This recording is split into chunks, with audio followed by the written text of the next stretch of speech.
Only then can Crocodile take advantage of the situation, shatter this guy dream of becoming a god, and capture him. As Luffy rang the giant golden bell of Sandaura, Enel was finally defeated. The god of Sky Island fell into the White Sea along with his arc proverbs. Crocodile followed quietly without anyone else noticing. Crossing the White Sea again, Crocodile discovered that Enel, who had suffered such a heavy blow, woke up in time and regained control of his body after falling for a distance towards the blue sea. In a flash of lightning, Enel flew back to the arc proverbs and stopped the golden spaceship from falling. However, Enel, who had just taken a breath, was surprised to find through the mind network that a powerful aura was approaching him rapidly. This aura was more powerful than any he had ever seen before. He knew very well that the guy who defeated him just now was just taking advantage of the fruit restraint. But he couldn't help but take the person who was about to come seriously. With his eyes fixed in the direction of the person coming,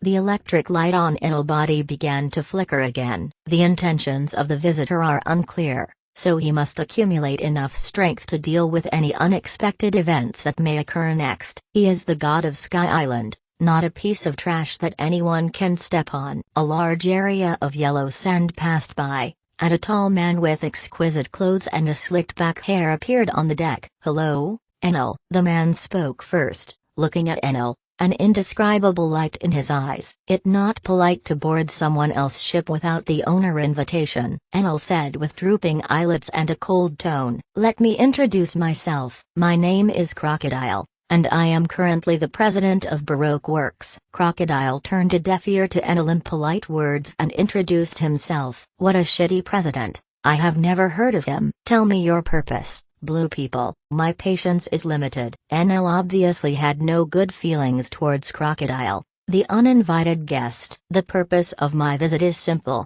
which is to invite you to join my company," Crocodile said in a flat tone. "Ha ha ha ha ha ha ha." Enel couldn't help but hold his forehead and laugh when he heard that. His two long earlobes kept shaking with his laughter. "Join your company, ha ha ha. Are you kidding me?" It seemed that Crocodile words were too funny and his tears came out. "I am the god of Sky Island." Enel's face changed suddenly while laughing wildly. He raised his hand and a lightning bolt as thick as his thigh shot towards Crocodile at a high speed. Crocodile was well prepared. He also waved his hand and a thick wall of sand appeared in front of him. The violent lightning struck Crocodile's sand wall, and the electric light kept splashing in all directions. However, it was unable to cause any damage to the wall. Annie's face froze and his eyes were a little dazed. "I think you must not know that besides rubber, there are many things that are not conductive, and sand is one of them. And I happen to be the owner of the sand fruit." Crocodile had anticipated Enel's expression,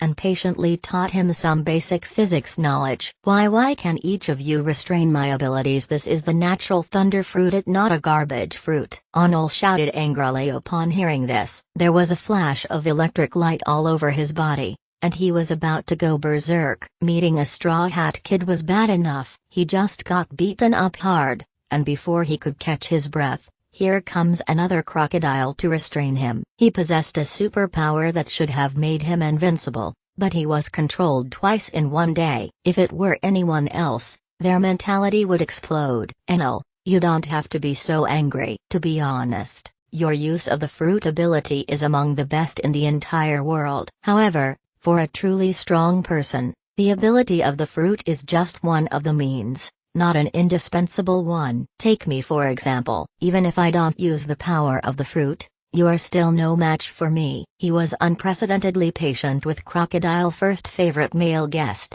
and at this moment he directly transformed himself into Crocodile teacher and started teaching Annie on the road. "How is it possible that there is a power more powerful than a devil fruit? Do you think I am as gullible as a child?" Enel was still a little emotional, but his curious eyes betrayed him when he looked at Crocodile. "Don't you believe it? Just try it and you will know." Crocodile chuckled and raised his ink-black arm. "In that case, you'd better be prepared to die," Enel said, gritting his teeth. Lightning surged all over his body, and a blue beam of light several times thicker than before shot straight towards Crocodile. Crocodile just waited for the right moment and waved his hand, and a lightning column, like sunlight hitting a mirror, was immediately refracted and rushed towards the distant sky. How is this possible? Enel was so shocked at this moment. He had just been knocked off the altar, and then a random person came and simply turned his arm black, and then raised his hand to dissolve the ability he was proud of. The pride that Enel had developed over the years as a god collapsed at this moment. Want to learn? I will teach you. Crocodile tilted his head and said to Enel, who would want to learn this kind of crap? Enel yelled with his face flushed. Don't think you can make me obey you just by playing a few incomprehensible little tricks. I don't just use electric shocks as a tactic. I know. You still have a lot of moves to use. How about we make a bet? Crocodile looked at Enel with increasingly kind eyes, as if he was looking at a child who is eager to prove himself. How to bet? Enel seemed to be somewhat interested in Crocodile proposal. I won't use the power of my sand fruit to fight you. If I lose, you can do whatever you want with me. If I win, I will be your boss from now on. Not only does it provide food and accommodation, but it also makes you very strong. No, I am going to the moon to become the god there. How can I be your subordinate? Enel suddenly thought of something and quickly refused. Hey, Enel, you are not going to give up so easily, are you? What the difference between being a god in a godless place like the moon and ruling a group of monkeys in the forest? Crocodile couldn't help but sneer. How could the proud Sky Island god allow others to laugh at him like this? He shouted angrily. Let bet, do you think I am afraid of you? Before he finished speaking, he swung the golden pestle and turned into a stream of light to attack Crocodile. The speed of light and electricity are theoretically the same. Enel's speed is not inferior to Kizaru. The two exchanged attacks and defenses several times, and Enel hit Crocodile with his stick several times. But Crocodile didn't even touch Enel's hair. Crocodile had never fought anyone so fast. In addition, Enel observation hockey is even more powerful than his. As Enel responded carefully, Crocodile predicted Enel's next move every time and wanted to swing his hand to attack. Then the opponent anticipated his prediction and dodged. This was a bit too arrogant. Crocodile suddenly felt a headache. Now, unless one can improve one observation hockey to the point where one can predict the future, there is really no other way to deal with the current situation.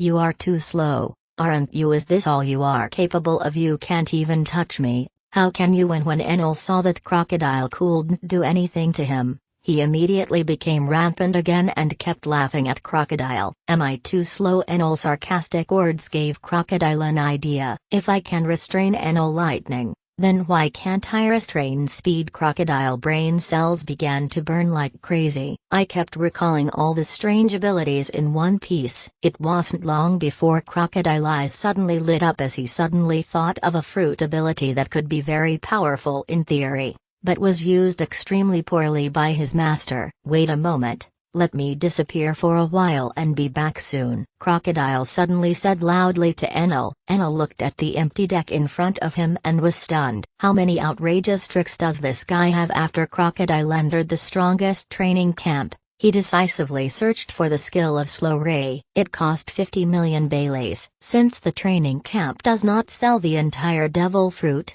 but only sells one of the skills developed by the user through a certain devil fruit, the price of 50 million is not low. However, for Crocodile, who can become stronger by spending money, as long as the ability can be bought with money, it is not a problem. Silver Fox Foxy was too weak and completely wasted such a powerful devil fruit. In a duel between strong men, as long as you seize the opportunity, sometimes a moment of hesitation can determine the outcome. After being hit by the Slow Ray, the victim's speed and condition will be greatly weakened for up to 30 seconds. Using this skill against speed-type players like Enel and Kizaru is simply their nightmare. With the Slow Ray in hand, Crocodile reappears on the Arc Proverbs. Faced with the sudden appearance of the enemy, Enel's heart was alarmed and he quickly distanced himself from Crocodile. Hey, where did you go just now? Is this one of your abilities? Enel stared at Crocodile with a vigilant look. There's nothing wrong with what you said,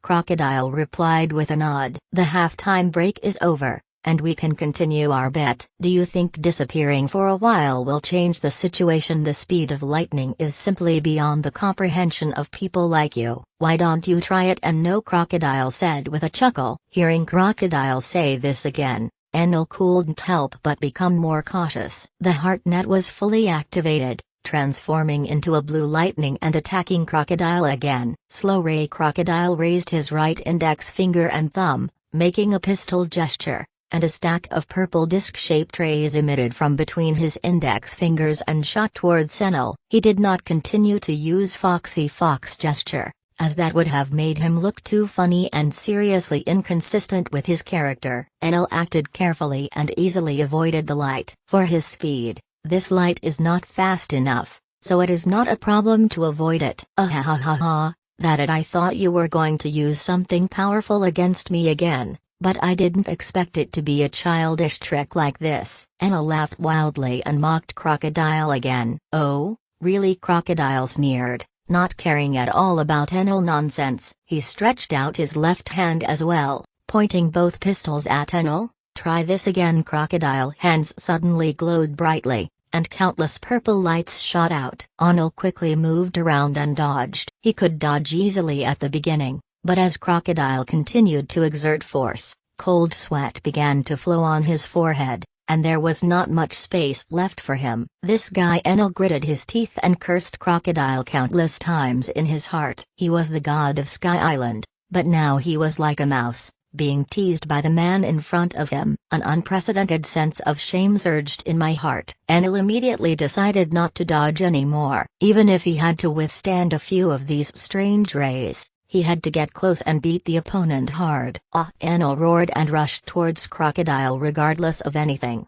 and was immediately hit by several slow beams. What going on? Why am I suddenly so slow? The expected pain of being hit did not come. Then he discovered that his speed had slowed down countless times. Even though it is still much faster than a normal person, it is still a world of difference compared to the original. Enel was instantly scared to death. When he looked up, he saw the man named Crocodile staring at him with a hideous smile on his face. I got you. Enel Shave. Enel Mine Network clearly captured the man, feet stomping on the ground continuously at a very fast speed, and then rushed towards him at a speed closer to his normal state. However, Enel, who was used to driving at super speed, felt as if his body was rusted and there was no way to avoid it. Immediately afterwards, a black fist with a black glow hit Enel's lower abdomen heavily. His body instantly flew out like a rag doll, hit the cabin wall of the Ark Proverbs, and then fell onto the deck. An indescribable pain burst out in his abdomen. This kind of pain is several times more severe than being hit by the Straw Hat Boy golden ball. Ugh! A large mouthful of blood gushed out of his mouth. Are you really that vulnerable to being hit? I only used 30% of my strength just now. My body is too weak. This is a shortcoming that needs to be strengthened urgently. Crocodile thought silently in his heart. It looks like I won.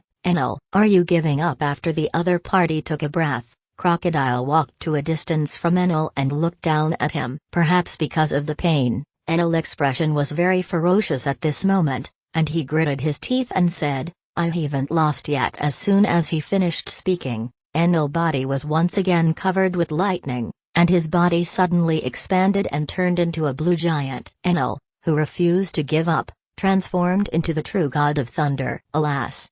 Since you still want to be beaten, I can only satisfy you reluctantly. Crocodile sighed lightly. It seems that this kind of arrogant guy can only be beaten to the dust before he can be truly convinced. Come on, do you think I am afraid of you? Enel roared angrily, like a trapped beast making its last struggle. He casually broke off 2 gold decorations from the boat, lightning surged in his palms, and 2 huge golden tridents took shape in his hands. It looked like he was going to compete with Crocodile in strength, fighting for his life. Crocodile didn't want to waste any more time talking, and stepped forward with his foot on the shaving. Enel waved the trident that was flashing with lightning in both hands and smashed it straight over with fierce momentum. Crocodile didn't dodge, but raised his arms to take both attacks. I don't know what Enel was thinking. He actually chose gold, a soft metal, as a weapon to fight him head-on. There were 2 crisp clang sounds, and the 2 golden tridents bent in response. Are the sky arms made of steel? Enel was stunned. Taking advantage of Enel's distraction, Crocodile, who had already fallen, jumped up again and punched Enel in the face with his black fist. The elemental body could not block the explosive punch at all, and Enel's eyes suddenly went dark. This time Crocodile didn't intend to let him go easily, and his fists rained down on Enel's body and face. Fortunately, Crocodile controlled his strength, causing the guy to suffer a severe beating. Otherwise, Crocodile's fierce attack would probably kill Enel on the spot. As Crocodile stopped and fell to the deck, Enel could no longer hold on to the Thunder God form. After recovering, he fell to the deck and passed out. However, at this moment, the Ark proverb suddenly plunged downwards. Crocodile suddenly remembered something and slapped his forehead in annoyance. How could I forget about this? I should have been more gentle. An unknown island in the first half of the Grand Line. There were about 1,000 pirates gathered together, singing and dancing, drinking and eating meat. It seemed like they were holding a grand banquet. In the core area of the banquet, there were 3 people with domineering looks and powerful auras, who clearly stood out among these pirates. Ha ha ha ha, Ged, I haven't seen you for a long time. I didn't expect you to have become so powerful. The rear admiral stationed in the country we attacked this time was crushed into a pulp by your death roll. One of them was a muscular man with golden curly hair, over 3 meters tall. He raised his glass to the giant man next to him who was covered in fat and twice as tall as him. Ha ha ha ha. This is all thanks to my good luck. I accidentally got an ancient animal-type devil fruit, the fish fruit, in the form of a prehistoric giant crocodile. Now, even if I meet a Navy admiral, I dare to go up and fight him. He. Boss Gad led us to plunder this country this time and killed so many naval elites. For such a big event, I am afraid the bounty will be doubled directly, more than 200 million. Right. Another man with a normal body shape and a rat mustache also raised a wine glass and spoke in a flattering manner. Sharp saw Pandev. Flash Redman, what do you think of my last proposal? If the 2 of you pirate groups join my army and follow my footsteps, it is not impossible for you to go to the New World to challenge the 4 emperors later. The giant crocodile Jeed said to the other 2 with a ferocious face. Pandev and Redman looked at each other, and both of them were interested. Before this, the 2 had just accepted Gad's invitation and plundered a small country together. The opponent's powerful strength shocked the 2 of them deeply, because the last time they met, Jeed, who didn't yet have a devil fruit, was only slightly stronger than the 2 of them. At that time, the bounties for the 3 were 187 million Baileys for Reading,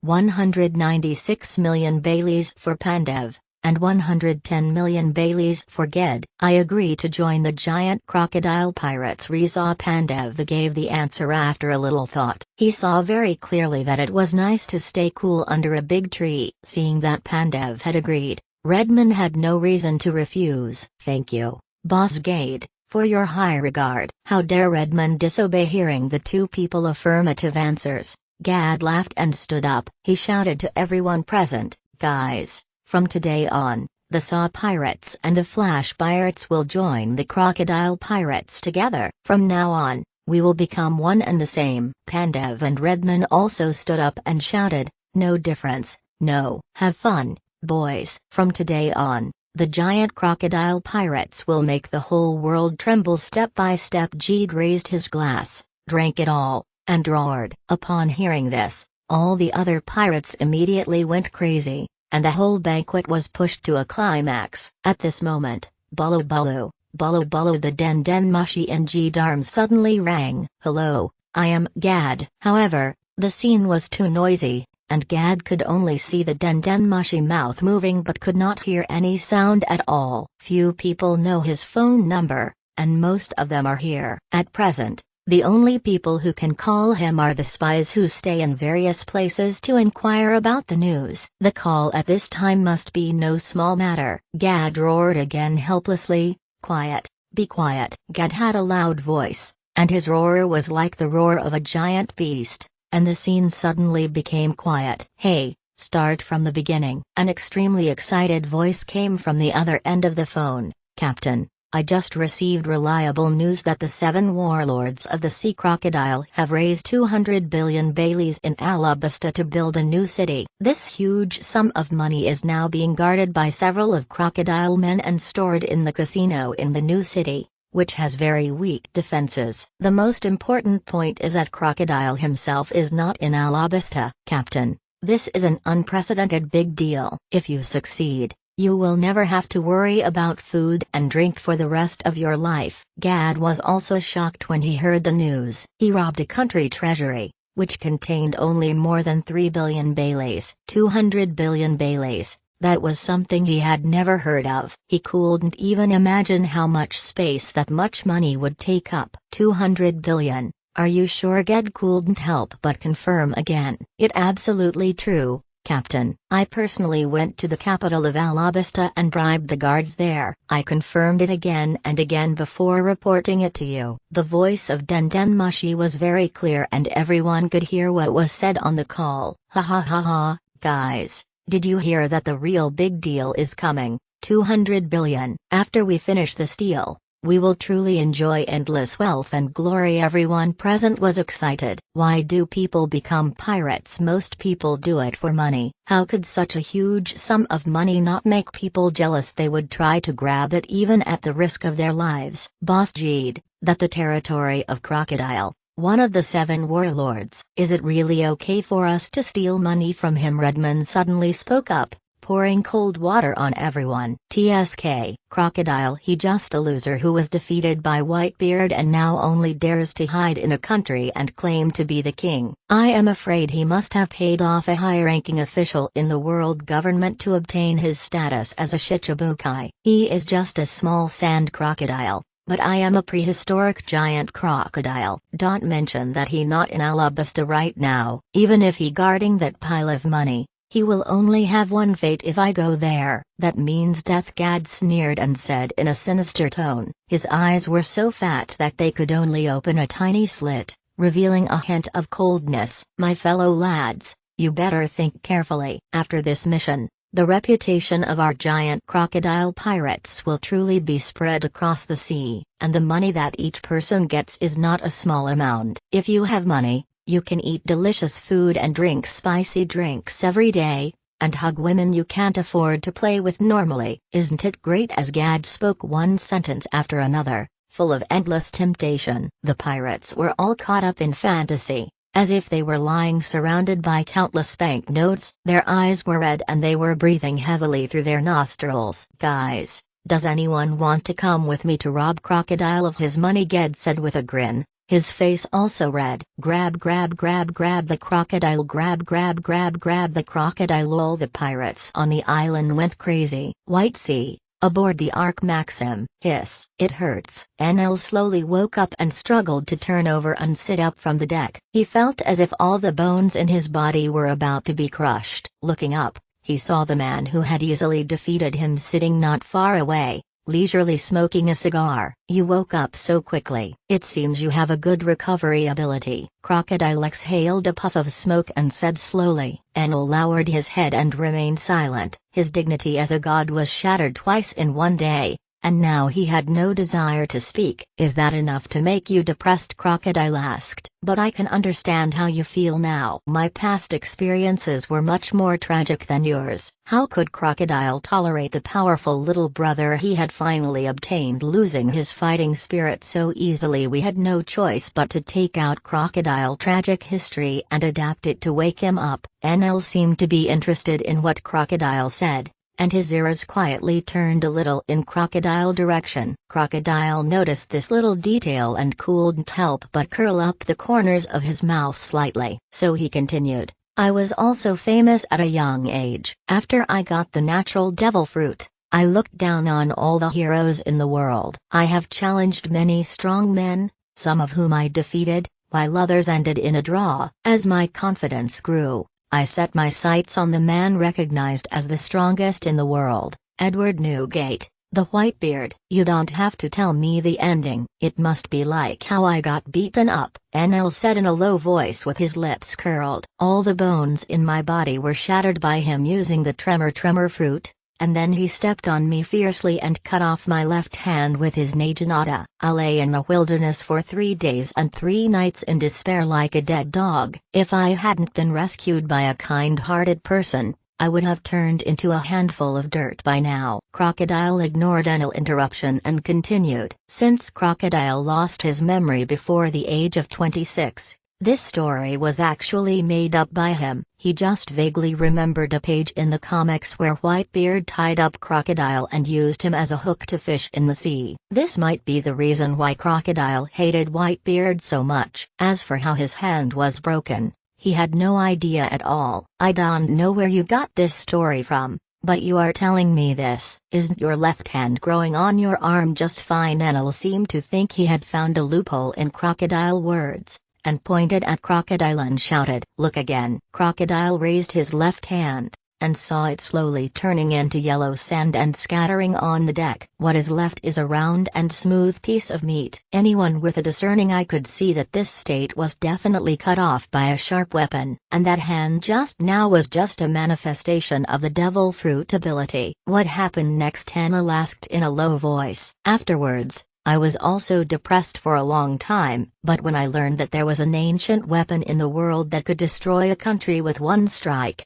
I hoped to use it to avenge myself. I founded an organization called Baroque Works to search for this horrific weapon of mass destruction for me, and found some clues in a country called Alabasta. So, I used a lot of despicable means to try to subvert and control this country, until one day, I had a long dream. The world in my dreams is completely different from here. There are no people with special abilities, and no pirates causing trouble everywhere. There is only extremely advanced technology and society. There, everyone is born equal, and even the most ordinary people can live a prosperous life through their own efforts. Even though there are still wars, exploitation and many inequalities, compared to where we are, it's like heaven. In that dream, I read about my future in a comic book called One Piece. I was defeated by an unknown brat in Alabasta, and then imprisoned by the Navy in the most terrible prison in the world. And the one who defeated me and the one who defeated you are the same person. Who? It can't be that damned Straw Hat Boy, right? Enel's eyes almost popped out of his head in shock. With the strength of the Straw Hat Boy, how could he possibly defeat a monster like you? If I hadn't had that weird dream, maybe this would have been possible. So after waking up from the dream, I chose to give up the search for ancient weapons and focus on improving my own strength. So what does this have to do with me? Why do you have to find me? Enel muttered with his arms folded in dissatisfaction. Well, the dream of turning this world into a paradise is something that can never be realized if I am alone, Crocodile said with a long sigh. That your dream, not mine. My current dream is to fly to the moon and become a god there, Enel shouted angrily. So I beat you up, but that didn't make you change your mind. Crocodile reconstructed his left hand and rubbed his hands together. I am Enel, the god of thunder. I always keep my words. If I lose the bet, I will definitely admit it. Seeing Crocodile's unfriendly expression, Enel quickly changed his words and said with a firm expression, "That for the best." Crocodile put his hand down and regained his composure. "Hey, where are we going next?" Enel asked. "Call me boss." "Where are we going next?" "Boss, go to Shandora and get some gold. It will be used as your registration fee, training fee, accommodation and food expenses for joining the company." "Is there such a rule in Blue? I have never heard of it in all my years in Bai. Now you have heard it." "Is it true that you said you would teach me the ability to turn myself black?" "It depends on your performance." As the two were asking and answering each other, the Ark Proverbs set sail again and flew towards Shandora. To celebrate, the Straw Hat Pirates helped the White Sea people defeat the god Enel, who has cruelly ruled them for many years. The Bai people sent over countless wine and meat and held a grand banquet directly on the battlefield. Everyone was celebrating excitedly and the scene was full of joy. Most people didn't notice that a huge shadow was slowly passing over them. "What is that?" Someone looked up at the sky curiously,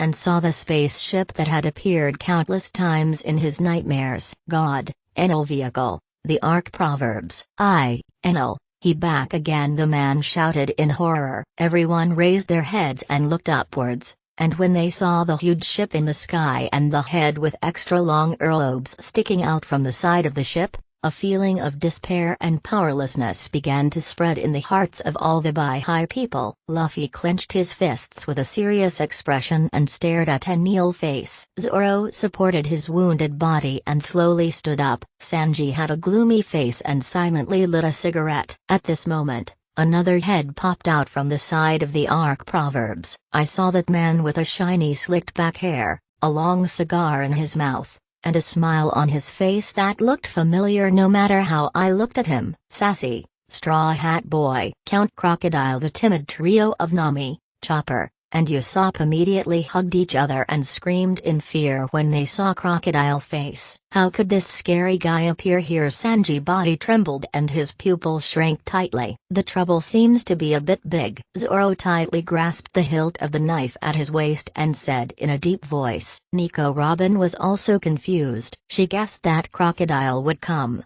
but she couldn't guess what he would come for. Perhaps it was for the historical text. Hey, Luffy, why don't we run away first? We can't win against Enel and Crocodile at the same time, Usopp cried, trembling all over. No, as expected by the other crew members of the Straw Hat Pirates, their captain, who had always been stubborn, rejected the proposal. Forgive my ignorance, but who exactly is this Crocodile you are talking about? Ganfer asked nervously. Have you ever heard of the title of the 7 warlords of the sea? Sanji explained in a serious tone. How could Ganfer, who is old and often deals with people from Blue, not know the world-famous title of 7 warlords of the sea? You mean, the man with Enel is one of the 7 warlords of the sea? Ganfu suddenly felt his legs go weak and his voice became dry. In terms of danger, that man is much stronger than Enel. Suddenly, the man they were discussing turned over and jumped straight off the Ark Proverbs. When he was still several meters from the ground,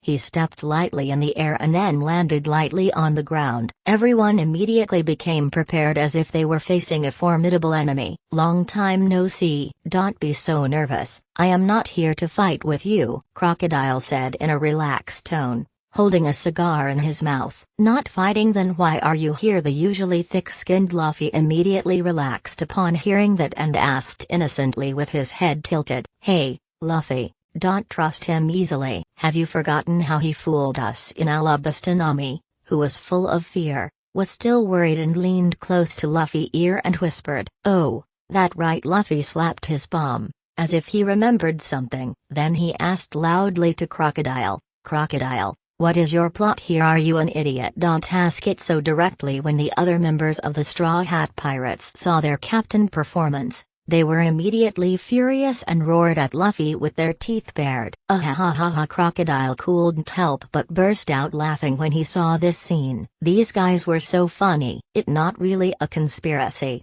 it's just that Enel is planning to join my company, so I came along to help him with some of his luggage, Crocodile said. Hearing Crocodile say this, everyone present breathed a sigh of relief. It seems that these 2 plague gods will leave as long as they take the things, and their danger will be eliminated. And a luggage, it should be in his palace, said a Shandia man. No, I am not talking about the luggage. It's the one next to it, Crocodile said, pointing at the giant golden pillar that had fallen to the ground. Everyone present had question marks on their faces. How could so much gold be Enel luggage? It belongs to all the people of the White Sea. Nami immediately disagreed when she heard that. She was just thinking about how to find an opportunity to dig a piece from the golden pillar and take it away. Crocodile now actually opened his mouth to take all of these away, which simply touched her sore spot. At this moment, she seemed to have forgotten about matters of life and death. Really, what do you White Sea people say? Crocodile turned to look at Ganfer and Chief Shandia. Ganfer and Chief Shandia looked at each other,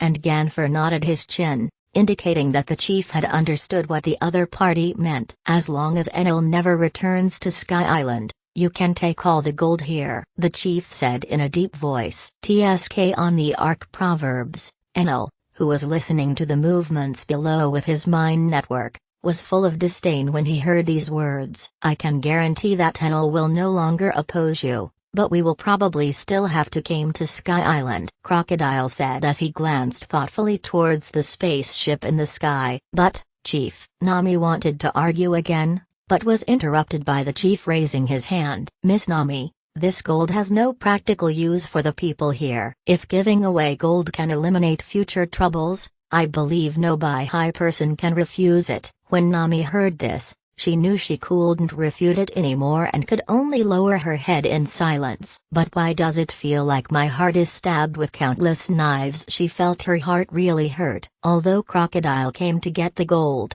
the thick golden stick not far away that required 7 or 8 people to hug gave him a headache. The Ark Proverbs looks quite large, but it has a dome and a small deck. It is obviously unrealistic to place such a huge object on it. Forget it, don't think too much about it, just lift it up first and let Enel take care of it. See you later everyone. I will find time to come get the rest. Crocodile waved to everyone, but his eyes were on Nico Robin. Nico Robin didn't make any other moves. She narrowed her eyes knowingly at him. Then, Crocodile walked up to the golden pillar, held the pillar with one hand, and tapped the ground lightly with his right foot. The large area of land and bricks under my feet immediately turned into yellow sand. Then a giant hand made of sand stretched out from the ground, tightly grasped the golden pillar, and slowly rose up with Crocodile. Everyone present was immediately stunned. They have seen Enel world-destroying fruit ability,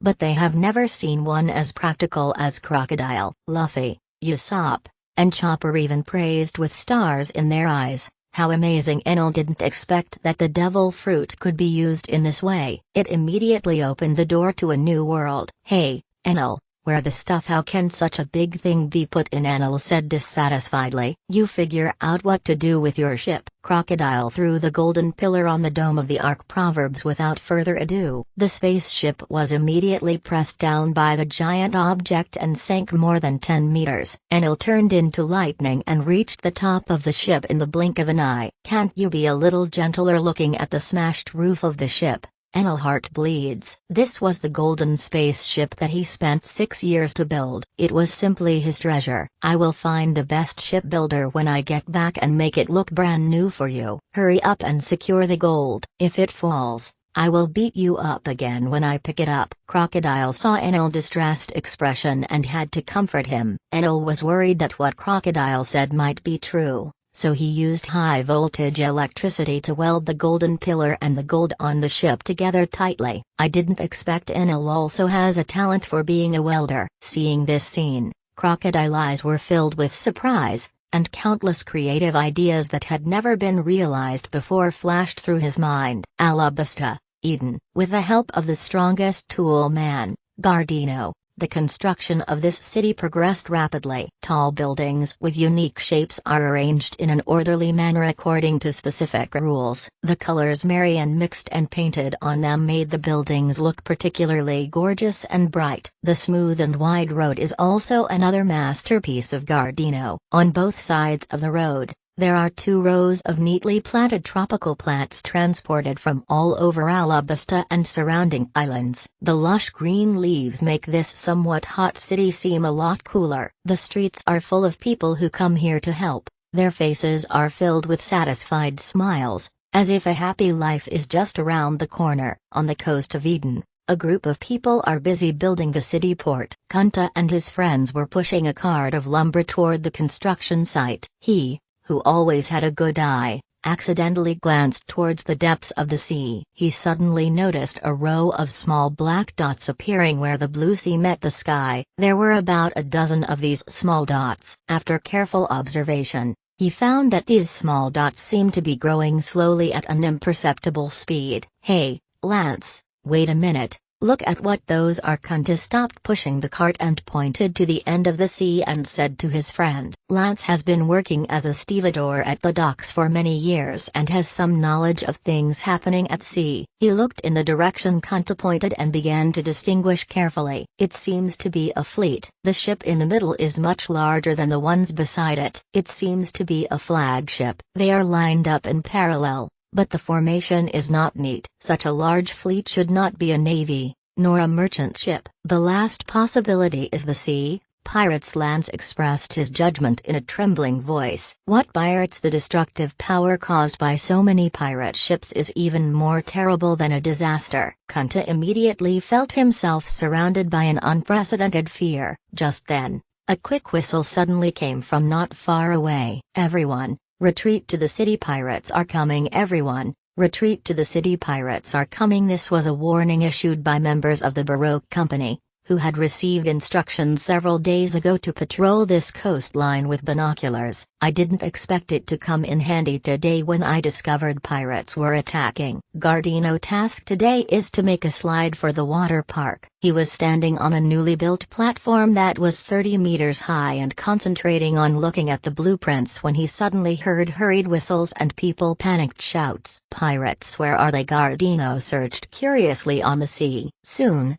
more than a dozen pirate ships were discovered rushing towards here with great momentum. Gardino, who has a very high IQ, immediately figured out the real purpose of these evil thieves. These bastards even dare to attack our Baroque Company. They really don't know how to live or die. Gardino was immediately ignited with anger. Before leaving, the boss told me that I must ensure that the company funds are safe and sound. Besides, this city was built with the blood and sweat of my boss and me. If it is destroyed by these rubbish, my boss will definitely be very distressed when he returns. So, let the others take care of the vault, and I will take care of all these damn things. After thinking about this, a candle the width of a palm spurted out from Gardino's palm, extending from the platform to the ground. After stepping on it, it slides down very smoothly. Facing the fleeing crowd, Gardino put his hands in his pockets and walked alone towards the port. When he arrived at the planned location,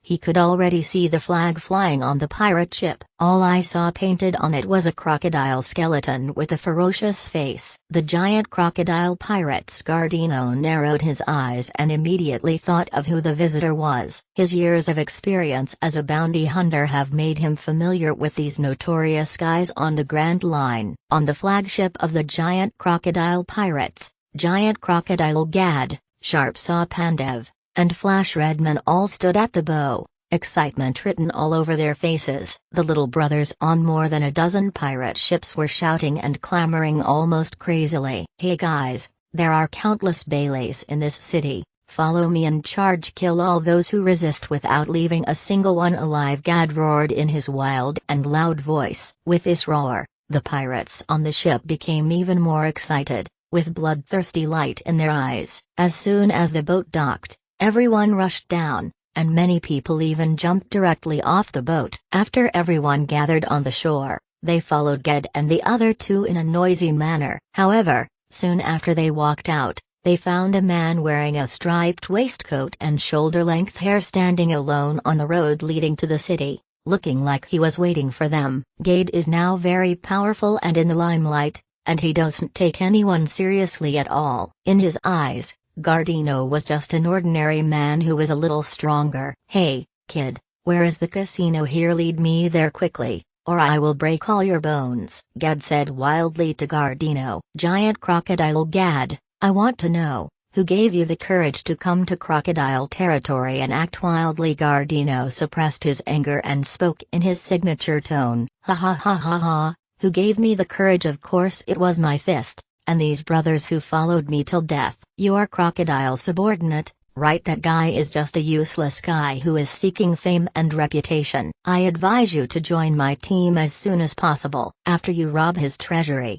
maybe I can give you some of it, Ged continued arrogantly. Don't you know that he is one of the 7 warlords of the sea appointed by the world government? I advise you to leave as soon as possible, otherwise the ending will be very miserable, Gardino advised kindly. Ha ha ha ha ha ha, it's just a poor fellow with a bounty of only 81 million berries, who bought his position from the world government. I am a pirate with a bounty of over 200 million. When I get the 200 billion that can defeat Crocodile, I can also spend the money to buy a Shichibukai. Wouldn't that be great? Haha. Why are there so many idiots like you who like to equate bounty with strength? Since you won't listen to my advice, then all of you should just turn into wax figures. I will tell you your fate when the boss comes back. Seeing that the other party would not obey, Gardino finally lost his patience and revealed a cruel expression. The giant crocodile Gad was furious when he heard this. "Guys, chop him into pieces." When the pirates received the captain order, they immediately raised their weapons and rushed towards Gardino, howling. Gardino's eyes turned cold, he opened his hands and shouted, "Giant wax tsunami!" Countless milky white candles were seen sweeping towards the invading pirates. Even the ground turned into a sea of candles. The scene was spectacular with huge waves of candles. Gardino has been building houses in Eden day and night these days. Although other capabilities have not increased, the wax production has been qualitatively improved. When the pirates saw these countless white substances covering the sky and the sun and covering them, they felt something was wrong and tried to escape and dodge immediately. But how could Gardino let these people escape so easily? The giant crocodile Gad was confident of his strength and stood still, shouting at the pirates, "Don't be afraid. Why are you running away?" Pandev's arms turned into electric saws and kept spinning, humming,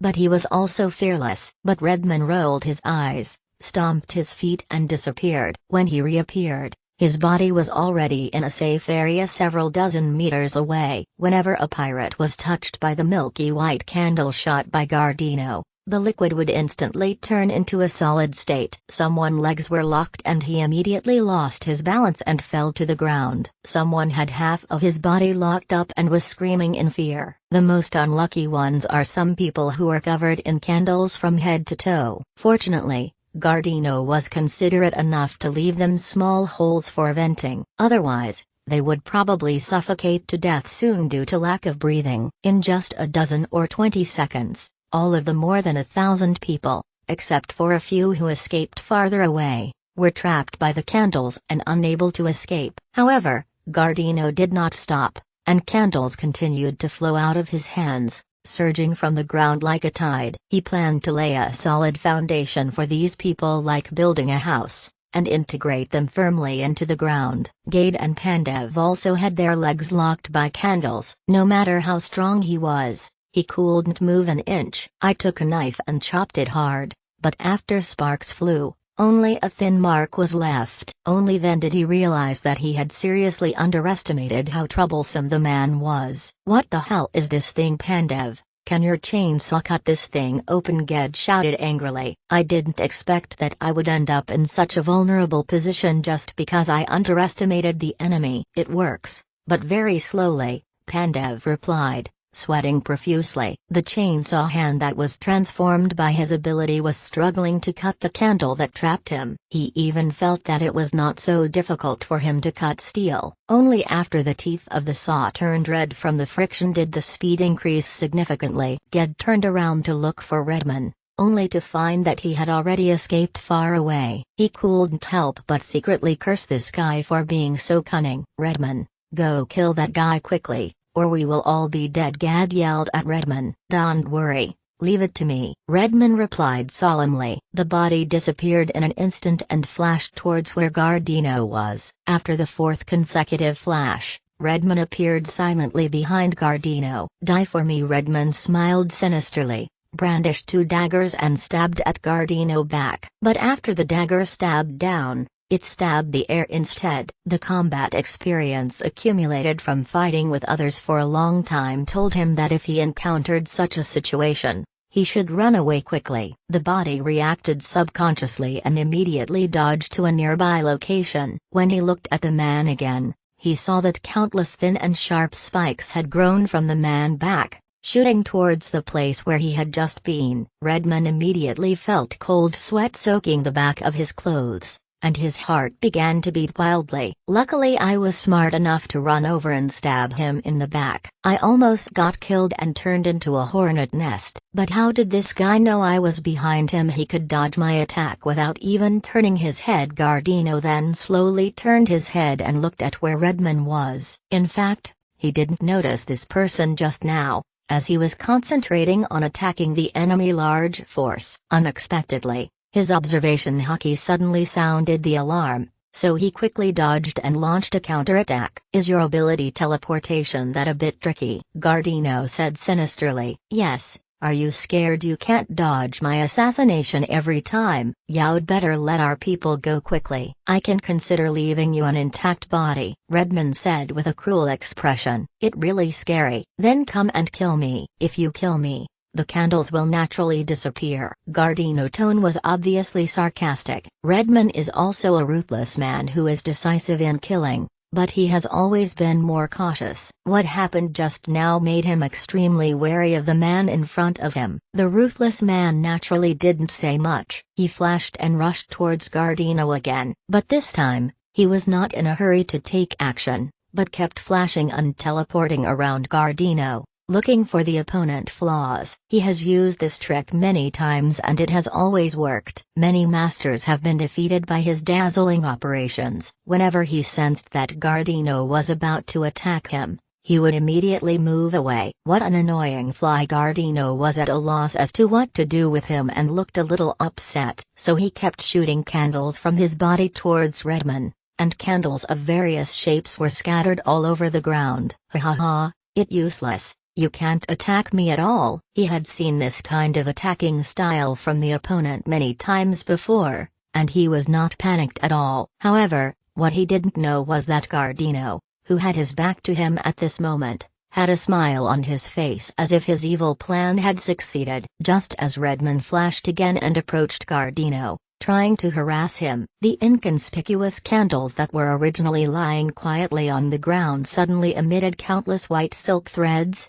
which instantly formed a large net and surrounded from all sides. Not good. Redmond was suddenly shocked. His flash ability could only be used in an open space without any obstacles. If there is any obstacle in the middle, the flash will be interrupted. Don't be so confident. What do you think of my Skynet? Doesn't it just happen to be a good match for you? Gardino said with a sarcastic look on his face. Seeing the candle net closing in on him quickly, he had only one chance to escape, and that was to kill the man who was also in the net. A trapped beast will still fight. Although Redmond is used to acting cautiously, he is never cowardly. Go to hell! He raised the dagger and stabbed at Gardino. Unexpectedly, the man in front of him just chuckled and opened his 5 fingers towards him. Ha ha, the cat and mouse game is over. The cat twins. Redmond only felt a white flash before his eyes, and he could no longer move. Eden City, outside the Royal Casino. Bonus looked at the people fleeing in panic on the street with a gloomy face. Hey,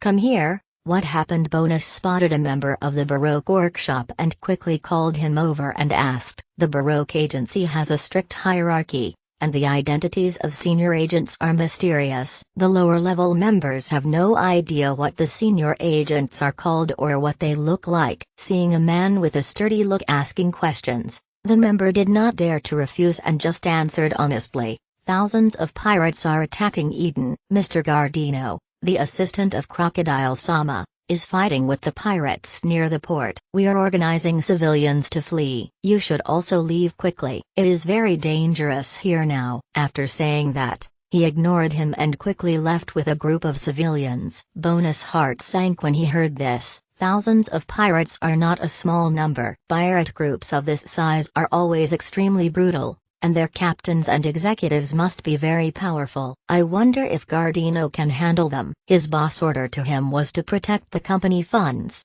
even if the city was destroyed. At this point, Gardino can only wish for the best. It is impossible for him to bring people to provide support. Back at the casino, seeing Bonus' ugly expression, his old partner Two Fingers, Sarah, hurriedly asked, "What going on outside? Have you heard about it? Thousands of pirates are attacking, and Gardino is fighting them." "No way, a pirate group with thousands of people," Mikita said in surprise, covering her mouth. "How could that idiot Galtino possibly be a match for so many pirates if no one helps him? I'm afraid he will be dead." Jem, who was originally sitting, suddenly stood up and walked out, putting his hands in his pockets and speaking casually. Swish! He had just taken 2 steps when a sharp long knife suddenly blocked in front of him. "You are not allowed to go anywhere. Our order is to defend the vault," Bonus said calmly with his eyes closed. "There are thousands of pirates there. If no one helps him,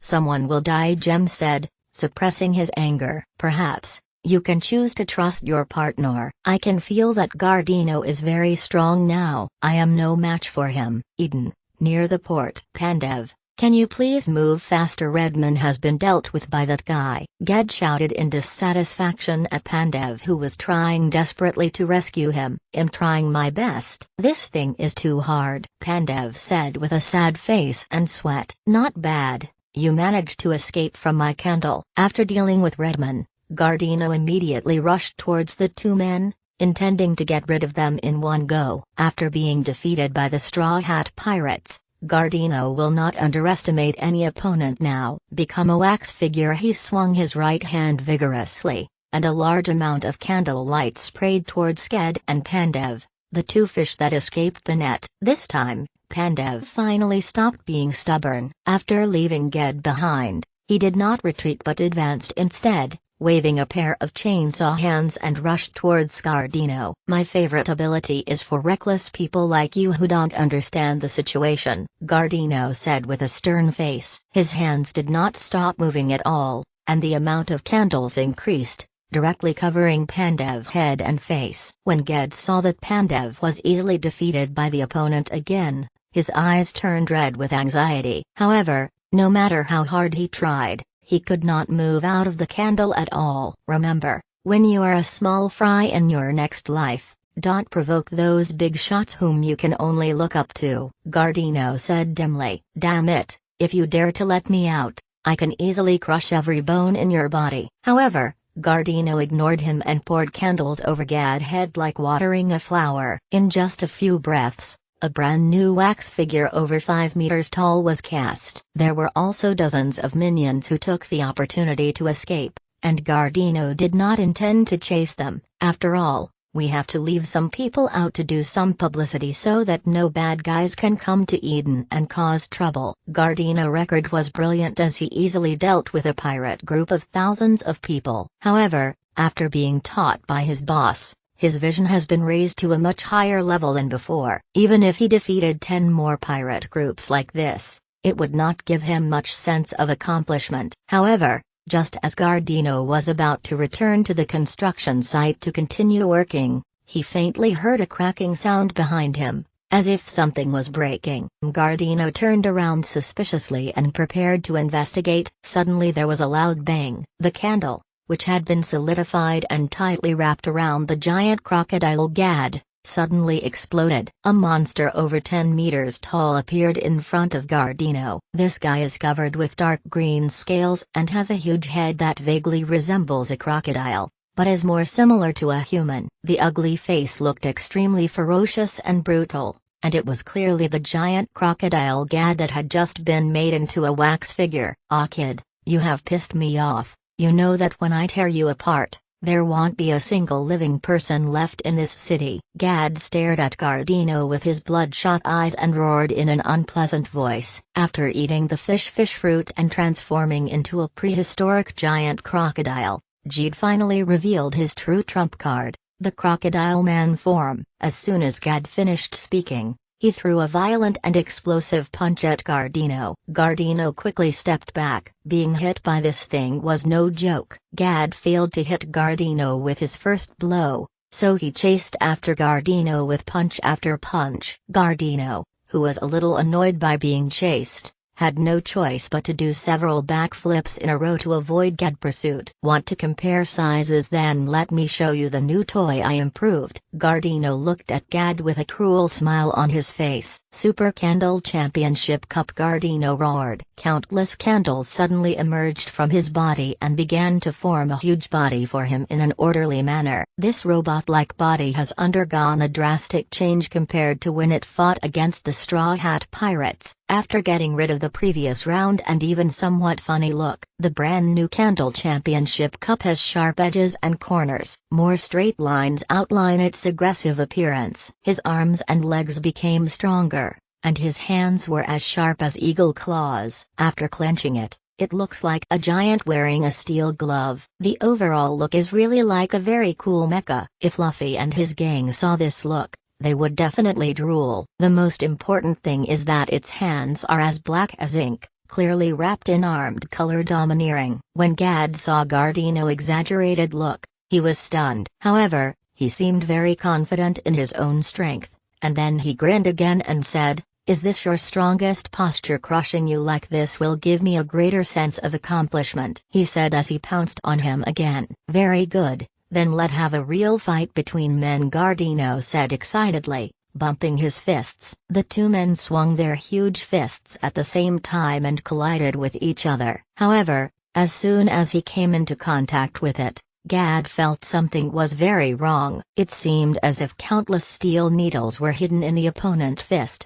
desperately drilling into his skin and bones. He felt pain he had never felt before. "Damn it, there's something strange about this guy. Hands with my defensive power, I can be easily hurt by him." But the battle had reached this point and he had no choice but to grit his teeth and continue to fight Gardino head-on. Strength is not Gardino's strong point. Facing this kind of thick-skinned and heavily armored tank, even if he has armed color domineering, he can only defeat the opponent by continuously accumulating damage. As the battle between the two continued, the balance of victory and defeat gradually tilted towards Gardino. Gad's fist hit the outer shell of Gardino Candle, but Gardino didn't even frown. But every attack from Gardino would make Ged feel pain in his bones. Even though he was protected by thick crocodile armor, there was not a single piece of good meat on his body at this moment. "Damn it, what's wrong with your hands? Why did it hurt me so much?" Gad was extremely frustrated after being beaten by Gardino,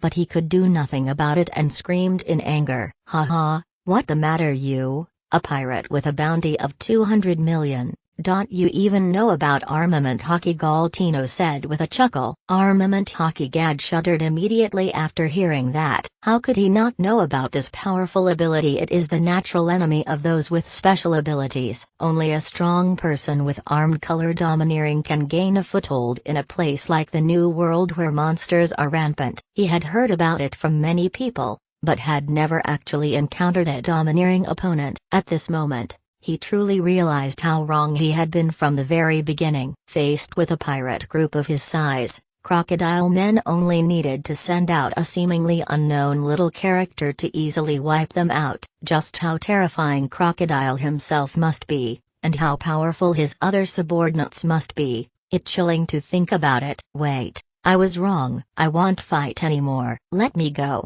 I will leave right away and promise I won't come back again." Gad suddenly begged for mercy with a terrified look on his face. How can a fight between real men just stop? "I haven't had enough fun yet." How could Gardino let Gad go so easily? He said he would make all these people into wax figures and hand them over to the boss. Seeing that the other party seemed to have no intention of stopping, Ged immediately turned over and jumped back to the ground. In the blink of an eye, he turned into the complete form of a prehistoric giant crocodile. Then it rolled into a ball like a tire and began to roll at high speed on the ground. When Gardino saw Gad turning into a crocodile and running away, his eyes immediately lit up. A wax figure made in this way seems to have more artistic flavor. So he hurriedly chased after him, shooting out balls of candle shells from his right hand at a rapid speed. Whenever they flew over Gad's head, they would immediately spread out and turn into a large net. Ged's soul was frightened and he dodged left and right desperately to avoid it. But this also immediately slowed down his speed. "You can't run away,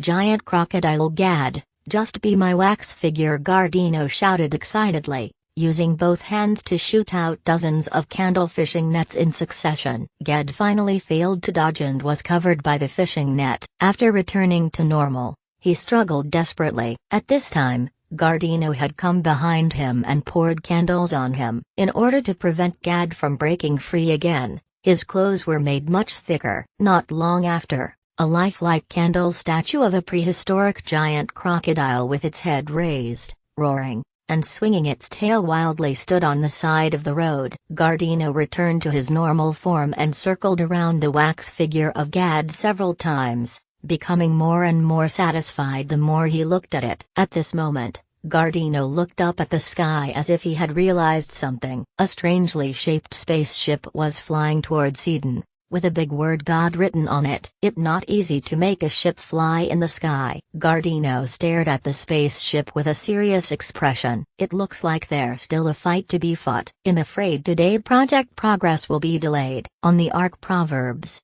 Annie was driving the spaceship expressionlessly, but his mind network was fully open, carefully observing all the movements on the ground. When he first arrived in Blue, the people and things here were full of novelty to him. Is this your city called Eden? It seems a bit chaotic. There's a strange man down there. He seems to be making statues with living people. Enel asked Crocodile curiously. He could clearly feel that there were living people in those statues. Chaos making statues. Crocodile observation. Hockey did not have such a perverted coverage as his, so after hearing what he said, he had no choice but to stick his head out of the boat to observe. When he looked closely, he found that Gardino was also staring at him with wide eyes on the ground below his feet. Let the boat go down, they will be your future colleagues. Enel curled his lips, not really happy with the title of colleague. However, he still obediently controlled the Ark Proverbs to launch slowly. Gardino, what happened? What are you doing here? Crocodile jumped off the boat lightly and asked Gardino. Boss, you are finally back. It no big deal. It just a group of short-sighted pirates who came to cause trouble. I have made them into wax figures. Gardino looked at his boss with joy. With this backbone back, he can continue to build the house with peace of mind. He has become particularly addicted to this recently. Crocodile then carefully observed the surrounding situation and found that everywhere were wax figures of pirates with strange postures and terrified expressions. The huge crocodile in front of him, which is more than 10 meters long, looks particularly unique. Well done. You didn't let me down. Crocodile patted Gardino's shoulder and praised him. It all thanks to the boss teaching. It all thanks to the boss teaching, Gardino said with a flattering look on his face. Boss, are these pirates going to be handed over to the Navy in exchange for bounties? Or, now that you are here, you should stay here forever and be a wax figure. It will also help those who have evil intentions towards Eden to think carefully about the consequences of causing trouble here. However, the placement still needs to be planned reasonably, otherwise it will look a bit messy. The colors are a bit dull. I will ask Marianne to add some color to them later. Crocodile decided the fate of these pirates with such ease that Gardino felt a chill down his spine and swallowed hard. According to his original idea, he thought his boss would also exchange these pirates for bounties. After all, there are more than 1,000 people, which is not a small number. I didn't expect. Okay, boss, Gardino replied obediently. Enel, who was still on the boat, couldn't help but feel a chill in his heart when he heard Crocodile words. These are more than 1,000 lives, but in his mouth they seem no different from more than 1,000 ants. He previously thought that the boss had a good temper and seemed easy to get along with. Unexpectedly,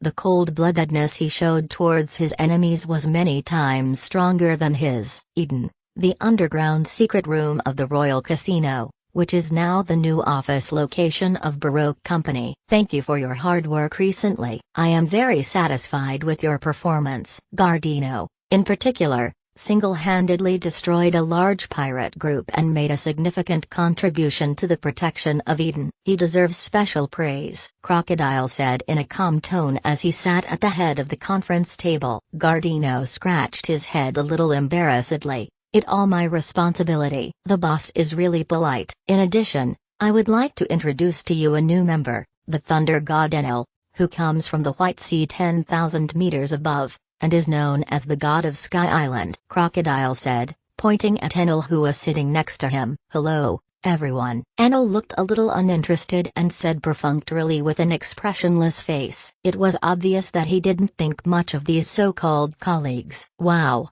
It turns out that Sky Island really exists. I thought it was just a legend. Misita asked with shining eyes. How can I get there? Fly, it sounds so high. Marian wrinkled her cute little nose and kept thinking, is there a country there? Are there many people? What does it look like? Dorothy asked quickly. Enel looked at Crocodile for help. He used to be the iron-blooded ruler of Sky Island. How could he have the patience to answer such almost idiotic questions? But the boss Crocodile is here, and he can't act arbitrarily. Ahem. Enel doesn't like to talk much, and he just joined us, so we are not used to it yet. So let me answer your questions for him." Crocodile saw the look in Enel's eyes and immediately understood what he meant and helped him out. "This time I went directly from Mogu town." "Brew brew brew, brew brew brew," Crocodile was saying when the Den Mushy suddenly rang. Who could it be at this time? Could it be Nico Robin? What new then? Crocodile thought with a frown. "You guys sit here for a while. I'm going to answer a phone call." Then he went into another room. "Hello Baboon Baboon. It really not easy to get your contact information, Crocodile." An arrogant voice came from the other end of the phone. Crocodile immediately recognized who the person was from the unique laugh. "Doflamingo, you took so much trouble to find me. Do you have any advice for me?" Crocodile asked doubtfully. It seemed that he and this guy had no connection at all at the moment. "Baboon Baboon, I can't say I'm giving you advice, but I saw in the newspaper that you first took down Alabasta, and then tied with Iron Fist Garp, so I wanted to invite you to work together and do something big." "A big move there, no rush. I have a small favor that I need your help with." Crocodile suddenly thought that the huge golden pillar he had brought back would be difficult to deal with without someone with extraordinary powers. Doflamingo, as the Emperor of the Underworld, happens to be a man with great powers, and this call came at a very timely moment. Doflamingo immediately became interested in the matter of getting Crocodile, who is also one of the 7 warlords of the sea, to ask for help, and temporarily put the matter of cooperation behind him. "If you can make the other party owe you a favor, it would be a good gain. It must not be a trivial matter that makes you open your mouth. Tell me about it first." Doflamingo was very cautious and did not agree to Crocodile directly. "I just got a batch of gold and want to exchange it for Bailey. I'm afraid most people can't eat it, but I guess this isn't a problem for you. Is it gold? How much?" Doflamingo breathed a sigh of relief when he heard what was going on. It was indeed a small matter. "It probably enough to fill a warship," Crocodile said after thinking for a moment. Doflamingo took a deep breath when he heard this. There was so much gold. "I wonder where this guy found this great treasure from. Not to mention that most people can't eat it, even for him, who is currently building the Smile Factory. He doesn't have that much cash to use." Doflamingo, who had a headache, pinched his brows, and a name suddenly flashed through his mind. "Yeah, how could I forget about him? This guy's desire for gold is unmatched by anyone else. Money is not a problem for him at all." Doflamingo couldn't help but think, "The amount of gold you have is too large for me to handle, but I can help you contact someone with power." "Who have you ever heard of Tesulo?" Crocodile frowned and searched his memory about this man, but could not remember anything. Doflamingo saw that the other party didn't speak for a long time, and it seemed that he didn't know. "He also has another nickname, the Golden Emperor." When Doflamingo said this, Crocodile immediately searched for information about this name from Crocodile memory. "Isn't this the richest man in the world? If it were him, he could eat this little bit of gold." Regarding the plot of the Golden Emperor, Crocodile has not watched the related theatrical version, but only has a general understanding of this person from previous online videos and articles. Some fragmentary information about this person can also be found from Crocodile memory. "Should I find a suitable opportunity to recruit this guy as my disciple, as a man who owns 20% of the world wealth?" For Crocodile, it can be said that he is a gas station and a power bank. If there is financial support from the Golden Emperor, Crocodile will have every opportunity to build a super army with invincible combat power. "So at him, I have heard of him." "Thank you for your help," Crocodile said politely. "Don't be so polite." "Normally, as a middleman, I charge 10% of the fee. However, I can give it up this time. In exchange, you have to owe me a favor." "It a deal." Crocodile agreed after a moment thought. Looking at the plot about Doflamingo in One Piece, it is obvious that this guy doesn't have a big vision. Even if he owed someone a favor, he probably wouldn't be able to make any requests that would be too difficult for Crocodile. "What do you think about my proposal for cooperation?" Doflamingo remembered the original intention of his call and asked quickly. "We can work together, but not now. I will do something quite sensational in a while. Once it's over and you understand my true intentions, It won't be too late to come back and find me after you have thought it over. For curious people, crocodile way of speaking is very annoying. How long is after a while? Flamingo said through gritted teeth, suppressing his anger. Believe me, it won't take long. Goodbye, Flamingo. I'm looking forward to your good news. Crocodile chuckled and hung up the phone. Damn it, Crocodile, this cunning old fellow. After Flamingo hung up the phone, he recalled the conversation with Crocodile and found that he seemed to have been led by this guy from beginning to end. Not only did I fail to achieve the purpose of cooperating with him, but I was treated as an errand boy by the other party. Fortunately, he got the other party guarantee that he owed him a favor. He is a man who can fight against the Navy hero Garp. If this favor is used well, it will be much more valuable than hundreds of millions of berries. Maybe it could even save your life one day. If you think about it this way, it's not such a big loss. Flamingo comforted himself. But what exactly is this guy going to do? It really exciting. Flamingo heart was like a cat scratching at this moment, and he was full of curiosity about the suspense left by Crocodile. In the secret room of the Royal Casino, everyone was discussing the Sky Island enthusiastically. Enel, on the other hand, folded his arms expressionlessly, sat cross-legged on a chair, and ignored everyone. Ha ha ha ha, sorry, I just can't help it. Jem suddenly pounded the table with his fist and laughed wildly. This guy looks really funny. How can a person's earlobes be so long? When Enel heard that the guy with the afro seemed to be talking about him, he opened his eyes slightly and stared at Sam with a cold gaze. What he hated most was when someone talked about his ears. You should have enough respect for a god, Enel said coldly. Why does this sentence sound so familiar? Gardino, you seem to have said something similar. Then he imitated Gardino's previous speech, with his arms folded and a cold expression. You'd better have enough respect for the strong. His funny appearance made everyone present burst into laughter. Of course, except for Gardino and Enel. You bastard, you want to fight? Gardino roared, pulling Jem collar. However, at this time, Enel could no longer control his anger. He could not accept being teased and ridiculed by an ant. He raised his hand and a bolt of lightning shot towards Jem. Gardino, who was originally holding Jem collar and scolding him, suddenly felt a warning and subconsciously waved his hand, instantly building a wall of candles in front of the two of them. The high temperature of the lightning struck the candle wall, immediately stirring up a large amount of white smoke that filled the entire room, choking everyone and making it impossible to breathe. Gardino felt that the candle wall was about to be pierced by lightning, and immediately realized that a simple candle could not stop this lightning. He quickly wrapped his armament hockey around it and was able to block the lightning. Asshole,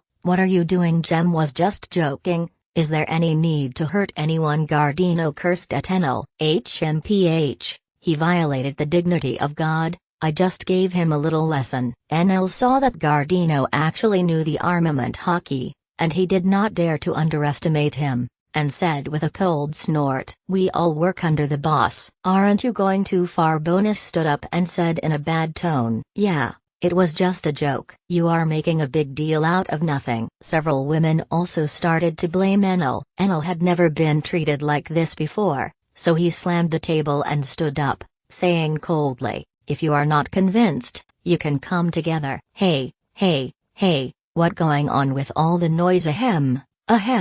Gardino, are you the one burning the candle in the house? Crocodile answered the phone and just entered the room and found that there seemed to be a conflict among these people. It okay, boss? We are just joking. Gardino immediately changed his expression and said to Crocodile, we are not children anymore. No one would complain to the boss over a small conflict. It would be embarrassing. Next time you are not allowed to burn anything here. Understand? Crocodile didn't understand the whole story, and these guys didn't want to explain. It was not easy to continue asking, so he could only pass it over in an ambiguous way. However, he also realized that there was clearly a conflict between Enel and these old employees. Because of his previous experiences and personal strength, Enel has an arrogant personality and is difficult to get along with. If these other people treat him like an ordinary person, they will definitely not get a good response and conflicts are inevitable. Crocodile had not thought of this situation before,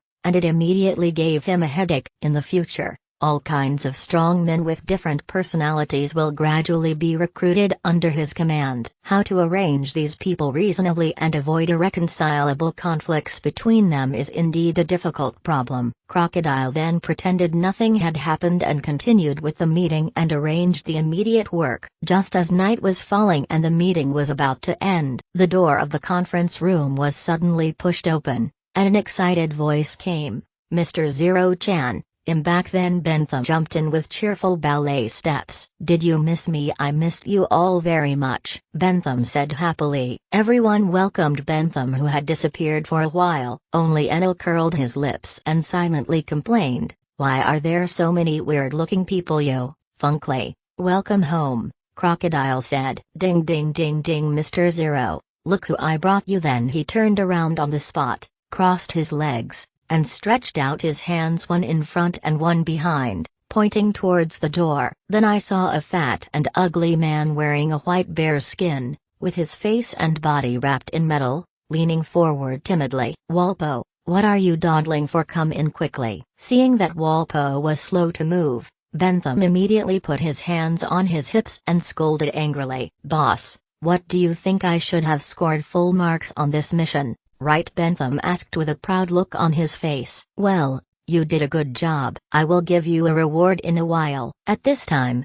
Valpo finally walked carefully to a place not far from Crocodile. "Master Crocodile, I wonder what orders you, a great man like you, have for summoning me here," Valpo said tremblingly. But when Crocodile looked at Valpo, his eyes were full of admiration. "This guy is a god of wealth. He must be treated with good food and drink. I have heard from many people that Mr. Valpo has the magical ability to turn waste into treasure, so I specially invite you to come to Alabasta and join my company," Crocodile said in a gentle tone. Everyone present was confused, including Valpo, who had no idea what the big boss was trying to do. "I plan to set up a company specializing in manufacturing and build a large factory. You, Valpo, will be the head of this company, and you will own 40% of the shares of this company. What do you think of my proposal?" Walpo was stunned when he heard this. Company factory shares. He was first driven out of the Drum Kingdom by Blackbeard,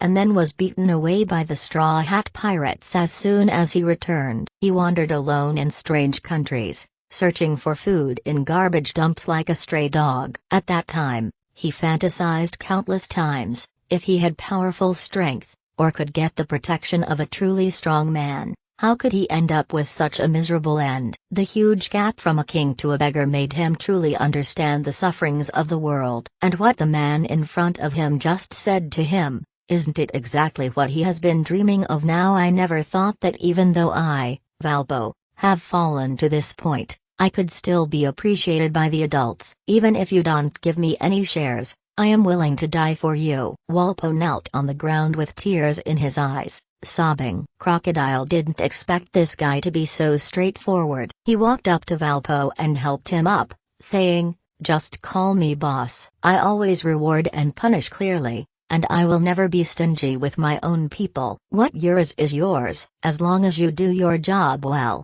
I can meet any reasonable request." Crocodile actions were seen by everyone present. Everyone felt the same way. They knew that their boss was really good to his subordinates. "Invite Valpo and Bentham to sit in the empty seats." Valpo had not yet adapted to the current situation. He sat upright like a primary school student, not daring to move. "Valpo, since you have chosen to join us, there is a place where you are urgently needed." Crocodile lit a cigar and took a puff, then suddenly thought of something. "Please speak, boss," Walpo said obediently. "The new town we are currently building is still lacking a lot of furniture and equipment. Buying directly from other countries is expensive and slow. I want to make full use of your abilities and take over this part of the work. This will greatly speed up our progress." When Valpo heard that his boss would be able to use him so soon, and that he would be doing what he was best at, he could not miss this opportunity to perform well. I quickly patted my chest and assured him,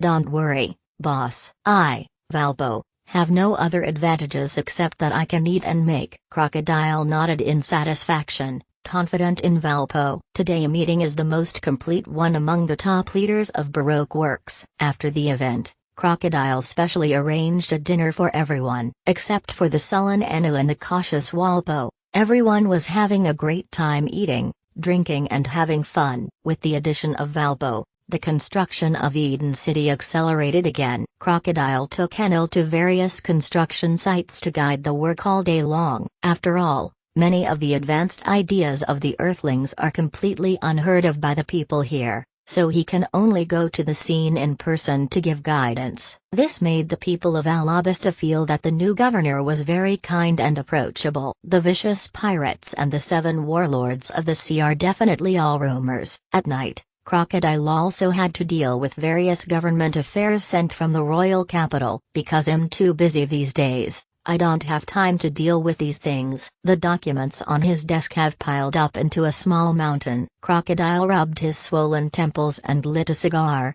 It seems that we have to quickly train an agent. I seem to have said before that I would bring Kosa with me, but I forgot about this person. Vivi is a smart girl who works hard. With her status as a princess, she has no worries about doing things in the company. It is a good choice to bring her along. Before the Battle of Manaford, I must leave here temporarily and retreat behind the scenes, otherwise Eden will become the target of public criticism. However, even if I leave the stage, Alabasta politics, economy, and public opinion are all under my control. If Eden is destroyed by the world government, all the hard work we put in now will be wasted. So now we have to speed up the process and get Eden back on track. The first round of construction is nearing completion, and the supporting publicity and traffic diversion work is also about to begin. We also need to start preparing for advertising. We can work with newspaper tycoon Morgan and spend money on advertising in his World Economic Journal. There are also service processes and business methods in all walks of life that require personnel training. Crocodile, now I feel like I am overwhelmed,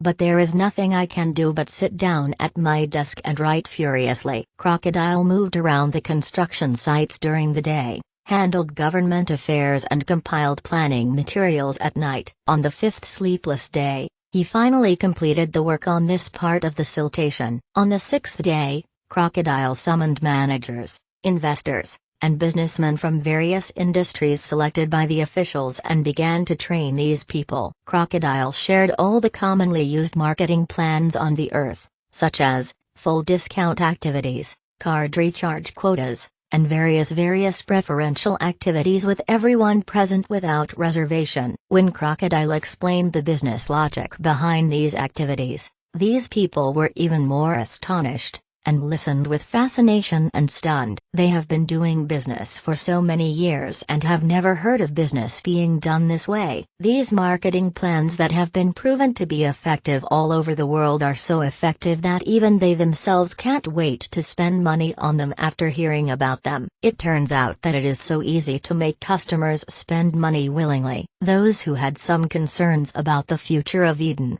after listening to Mr. Luo class, were eager to open for business immediately. At the same time, he also praised Lord Crocodile highly and admired him very much. However, what these people don't know is that Crocodile real killer feature is actually the colors that Marianne has mixed that can influence people inner desires. According to Crocodile design, every guest entering various venues will receive a card or wristband badge when entering, and on those things were the patterns drawn by Marianne. When the guests leave, take these items back. No one would notice anything unusual. Crocodile was new here and had a weak foundation. It was a pipe dream to expect to make money by doing business in a legitimate way. Even if some despicable means are used, it is better than those pirates who burn, kill and loot, and those nobles who cruelly exploit the people. After all, Crocodile is going to reap the benefits of the rich. The gilded places he built are basically beyond the reach of ordinary people. Naturally, 90% of Alabasta civilians were excluded. As for the remaining 10% who are more stubborn and pretend to be poor even though they don't have much money, There are many of them both on Earth and in the pirate world. Nor could Crocodile have asked someone to chase them out with a stick. My name is Kosa. I was originally an ordinary person. In recent years, because the country has suffered from severe drought, I, like everyone else, have been living a very difficult life. In order to change this terrible situation, I became the leader of the rebel army step by step with my courage, leadership and passion for speaking up for the people. During this period, everything I did was without any guidance from anyone, and I didn't even have a role model to learn from. I had to rely on my own exploration, and I suffered a lot. 4 days ago, early in the morning, someone came to inform me that Lord Crocodile wanted me to come over. After receiving the news, I suppressed my excitement and rushed there immediately. During this time,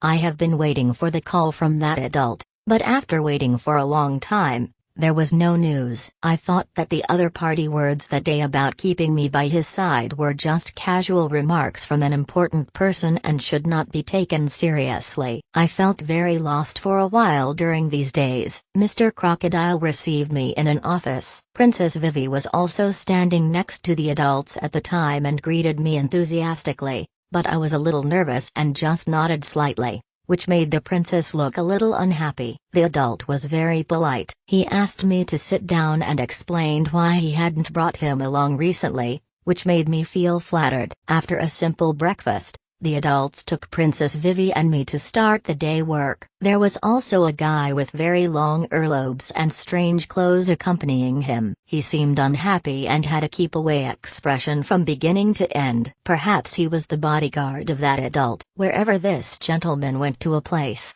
he would carefully instruct the staff there and point out various problems. These were knowledge that I had never been exposed to before, and I began to study hard. Just like my desire for water over the years, the same is true for my desire for knowledge. The adults are very patient. Whenever I encounter a problem that I cannot understand, they will patiently answer it for me. The knowledge this adult possesses is as vast as the ocean. He can give the answer to any question I can think of, and his answers are simple and easy to understand, which makes me admire this adult even more. After finishing a day work, the adult, who should have been resting, went back to his office after dinner and started working again. The evening work is to deal with state affairs. Every time the adult handles a government matter, he will explain to Vivi and me the reasons for his actions. The thing that the adults said most often was that all men are created equal. The privileged class will sooner or later withdraw from the stage of history,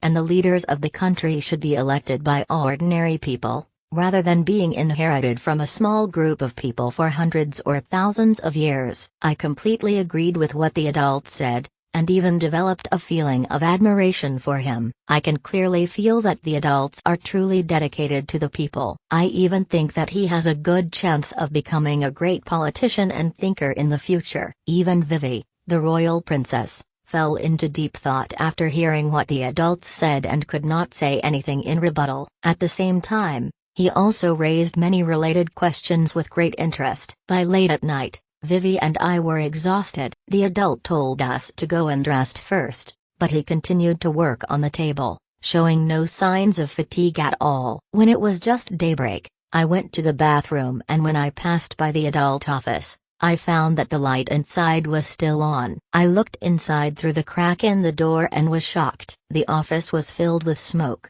like a paradise on earth. The adult was still writing something with a frown on his face, and the ashtray on the table was already filled with leftover cigars. How can we not call a person who works so hard for the country and the people great with such a leader? How could the country not prosper and the people not be happy? I couldn't help but be moved to tears. From that day on, the adult became my idol, and I tried my best to learn everything about him. Without going in to disturb the adult's thoughts, I returned to my room, took out the notes I had taken when studying with the adults, and carefully studied every word the adults had said. One day, I will become someone like Crocodile Sama. On this day, Crocodile was taking Kosa and others to check the decoration of the guest rooms in the most luxurious hotel in Eden. Suddenly, a subordinate came to find Crocodile. "Boss, Two strange people came to the casino and asked to see you. They said Joker introduced them here. As soon as he heard the word Joker,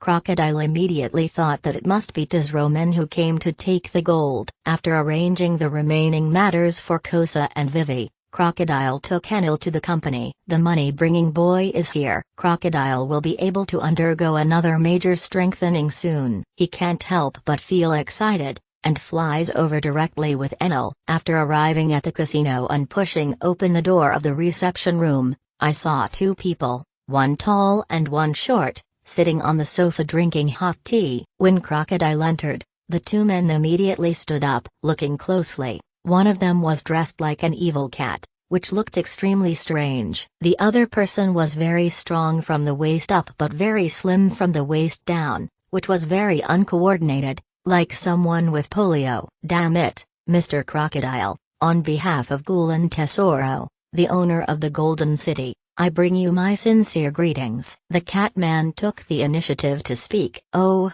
are you here to get the gold? Then let go. Crocodile didn't like to waste time talking to this weird-looking minion, so he said directly. The other party did not expect Crocodile to be so direct, and all the arguments he had prepared in advance were blocked back into his stomach.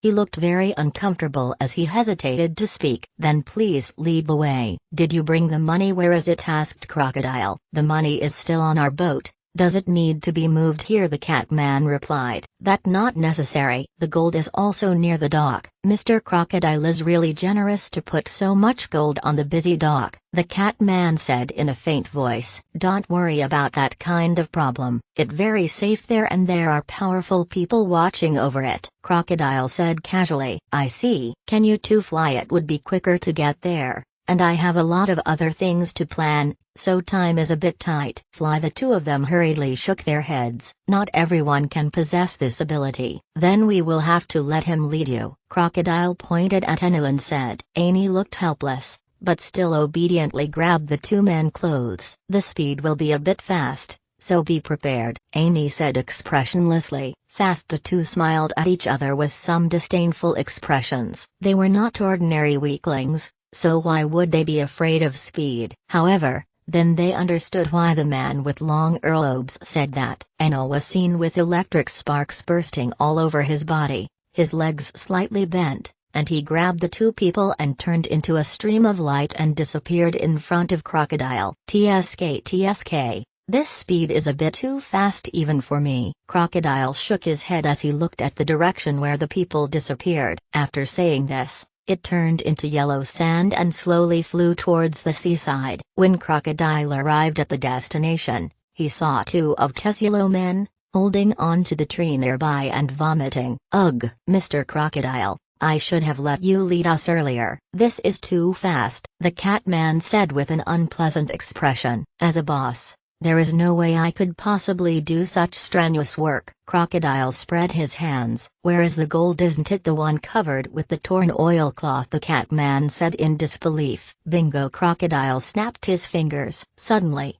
a gust of yellow sand was blown up from the ground, blowing the torn oilcloth aside, revealing a huge golden pillar that was somewhat covered in dust. How can you treat precious gold like this? It too. The Catman didn't dare to continue saying the rest. And didn't Mr. Crocodile say that there was a very powerful person watching the gold? Why don't I see anyone else around except a few ordinary guards? He asked suddenly. Oh, that the person I'm talking about. Crocodile pointed at Enel and said in a relaxed tone. Hasn't he been with us all the time? They both widened their eyes in shock and shouted in unison. His words, elsewhere, are no different than under his nose. The two of them fell silent upon hearing this. This situation only proved that this person might be really powerful. After all, he has always been with the 7 warlords of the sea, and judging from the information they received before they came, Crocodile combat capability is extremely strong. He can even fight on equal terms with the hero Garp. He should not be underestimated at all. Let go.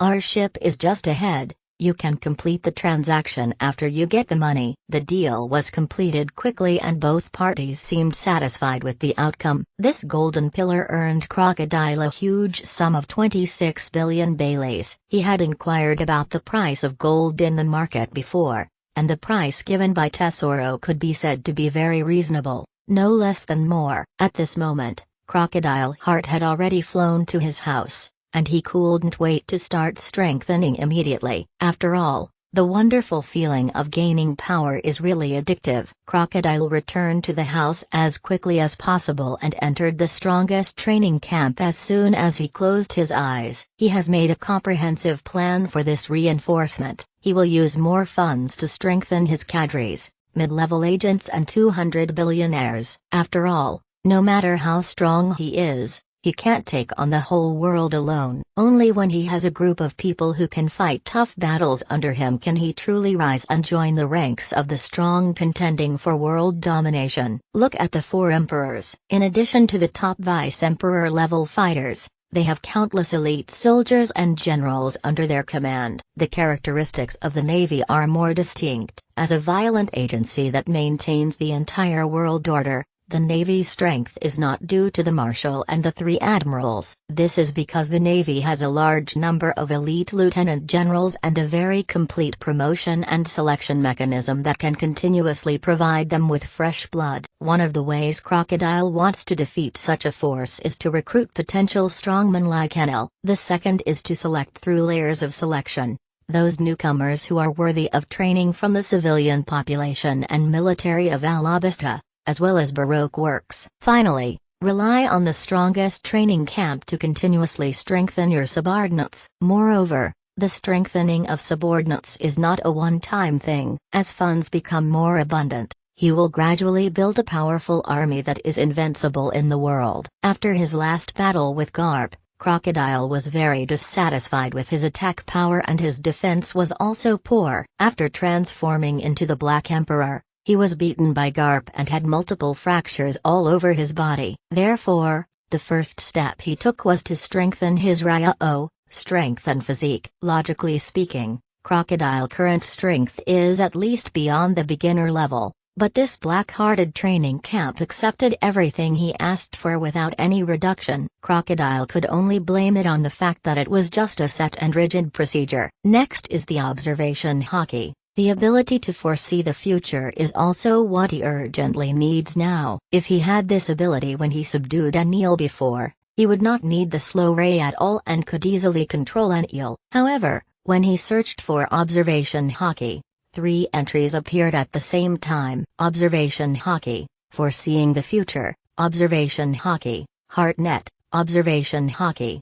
listen to the voices of all things. What going on the training camp was automatically upgraded. There weren't any other options before. Crocodile is puzzled. However, the most useful thing for him at present is to foresee the future. The other two are not very useful. If he has spare money in the future, he can consider learning them all. After all, it is always good to have many skills. The last part is the highlight, learning the domineering hockey. Conqueror hockey, basic. 1 billion berries Conqueror hockey, intermediate, 2 billion berries Overlord hockey, advanced, 3 billion berries Conqueror hockey, Kenwensha, 5 billion berries Overlord color entanglement, 2 billion baileys. What Crocodile covets the most right now is Jianwensha. This is the unique skill of red-haired Shanks. It not only stabilizes his own breath, but also prevents the future from being foreseen by masters of observation hockey,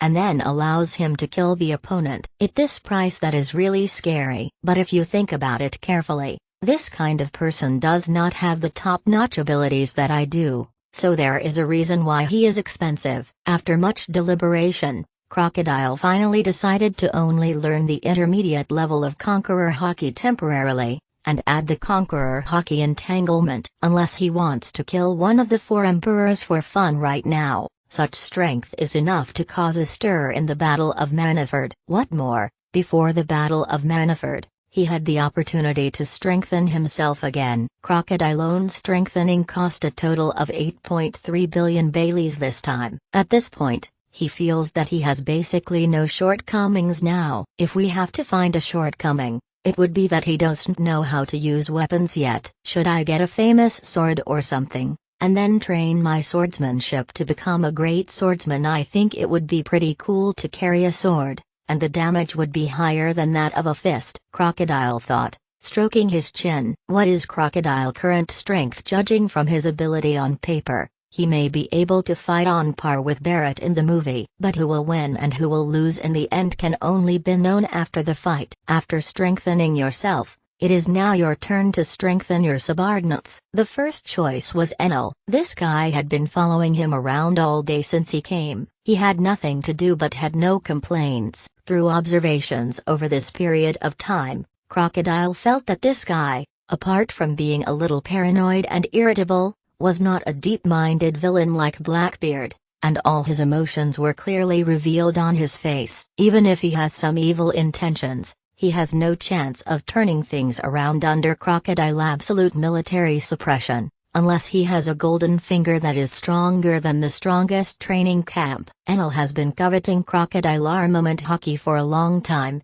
and he would whisper in Crocodile ear every now and then. His observation hockey is already top-notch. Crocodile only needs to improve his basic abilities. With his perverted thunder fruit, he can definitely fight against the Emperor Vice President. Enel, come to my room. Crocodile came back to reality, stood up and shouted casually. Not long after, Enel walked in with droopy eyelids. Crocodile pursed his lips. This guy had indeed been observing my every move, and he didn't hide it at all. When I learn the Jian Wensha technique, I will block you immediately. What the matter? Enel asked weakly. Do you still want to learn armament hockey? Crocodile asked unhappily. Learn, of course. Where now? Enel's eyes lit up immediately after hearing that, and he approached Crocodile with an eager look on his face. Put your head here and don't move. Crocodile hooked his finger at him. Enel had a questioning look on his face, but he obediently put his head in front of Crocodile. Crocodile big hands immediately covered his head,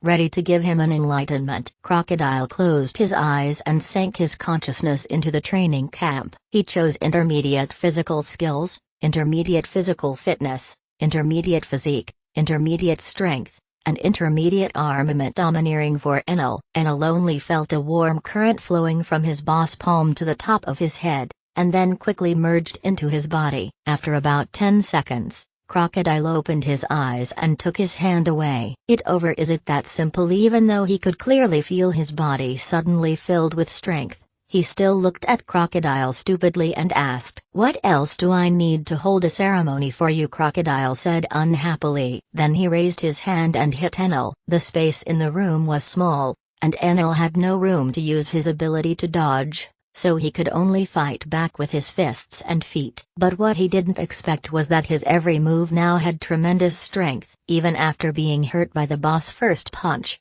his arm was subconsciously wrapped with a layer of black and hard substance. Ha ha ha ha, I learned the armament color, Enel said ecstatically. I'm not afraid of you now. I haven't forgotten the time you beat me up. I challenge you. Are you sure you want to do this? Crocodile looked at Enel with interest. What, are you scared? Enel said arrogantly with his arms folded. Very good, I can meet your request, but this place is too small. We have to move to a more spacious place. Besides, I have something else to finish first. Is that okay with you? Crocodile nodded. Enel said he was very patient. Crocodile was not angry at Enel's attitude at all. He didn't expect that a beating would make this kid truly return to his heart. Just when he was worrying about where to verify his current strength, Enel came to him. A guy like this who is so arrogant should be beaten up a few more times. Crocodile told several senior officers to go together, and asked them to notify the mid-level agents and all the billionaire elders nearby to gather at the arena. He planned to strengthen everyone at once in the arena and let these people feel what real combat was like. 2 hours later,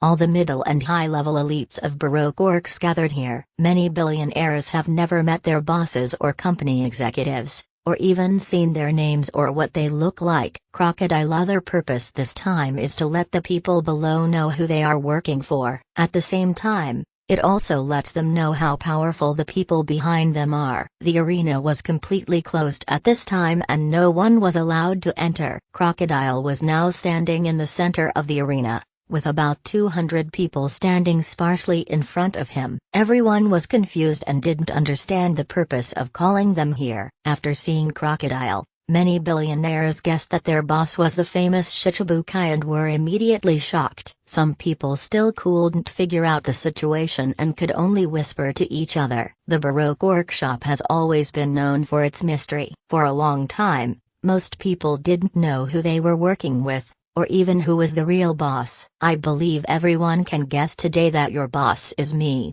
Crocodile. From now on, we still have to remain mysterious to the outside world. But for our own people, we must deepen our understanding of each other and promote friendship. Because we are not just a company or an organization, we will also be a big family with warmth and love. The previous cruel promotion system will be completely abolished. Instead, there will be a monthly practical assessment. As long as you work hard, anyone can become a senior agent or even a vice president. Next, everyone, starting with the senior agent, come in front of me one by one. I'm going to do something that will completely change your life. Crocodile words are concise, yet contain a lot of information. Anyone present who had a bit of brains was desperately trying to analyze the intention behind their boss words. Strengthening officially began, and Crocodile designed different strengthening directions for each senior agent. For example, Bonus was the first to come on stage. Because of the existence of the quick slashing fruit,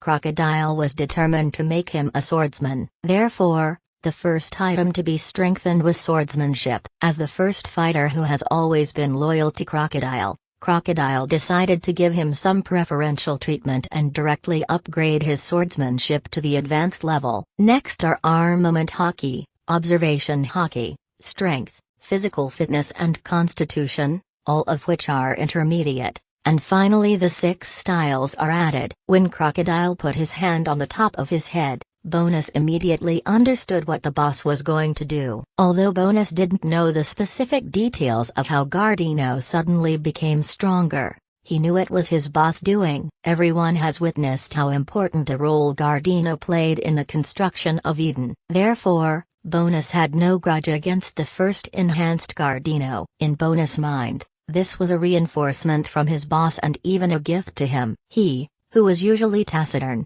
didn't know how to express his gratitude to his boss, and he knelt on one knee in front of Crocodile. He looked like a knight swearing allegiance to the king. Crocodile was about to close his eyes and sink his consciousness into the strongest training camp, but after feeling Bonus' actions, even he was a little surprised. But Crocodile did not interrupt his actions, perhaps making his strengthening work seem more sacred. After the strengthening of Bonus was completed, neither of them said anything more. Crocodile patted his shoulders twice and signaled him to go down. The next person to come over was Bentham. His physical skills were already very strong, so there was no need to worry about him. His unique human demon boxing style only lacks lethality and basic physical attributes. Another point is about his fruit ability. Crocodile previous speculation about the awakening of the mimicry fruit is that he can not only imitate other people's appearance, but also their strength. However,